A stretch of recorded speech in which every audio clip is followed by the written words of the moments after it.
मनोज रावत ने भी साथ दिया। हम सब लोगों ने कहा कि ये नहीं हो सकता, मंदिर की दीवारों पर कोई फिल्म नहीं दिखाई जा सकती। फिर बवाल हुआ, घपला हुआ। फिर उन लोगों ने कहा कि इतना बड़ा हमने आयोजन किया है। मैंने कहा किया तो आप लोगों ने पहले तो मंदिर की दीवारों पर नहीं दिखाना चाहिए सब, क्या आप दिखाना चाह रहे हैं, नहीं ये उचित नहीं है। फिर भी आपने अगर ऐसा ही है तो बताना चाहिए था। बोला आप अभी देख लो। मैंने कहा चलिए दिखाइए, तो उन्होंने लैपटॉप में दिखाया। तो उसमें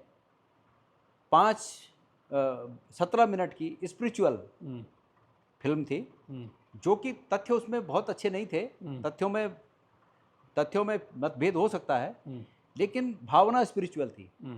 और 5 मिनट की प्रधानमंत्री जी की फिल्म थी। ओके, उसके साथ साथ, हाँ, उसी के साथ एंड में 5 मिनट कि ये डेवास्टेशन के बाद, केदारनाथ के विध्वंस के बाद, चूंकि ये भगवान के अवतार हैं, इसलिए इन्होंने जन्म लिया कि इसका दोबारा पुनर्निर्माण हो सके।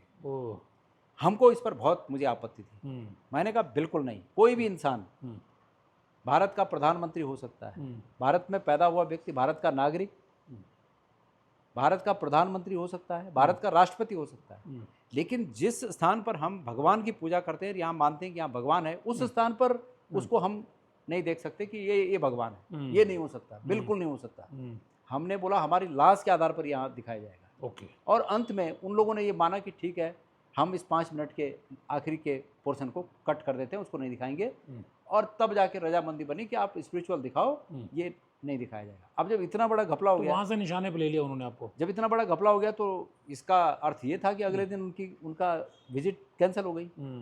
और कैंसिल हो गई, उसमें भी मेरा ये मानना है कि उसका कारण ये था वहाँ ये सब करने का कि उस समय कर्नाटक के उस इलाके में चुनाव चल रहा था जहाँ लिंगायतों का बहुमत है।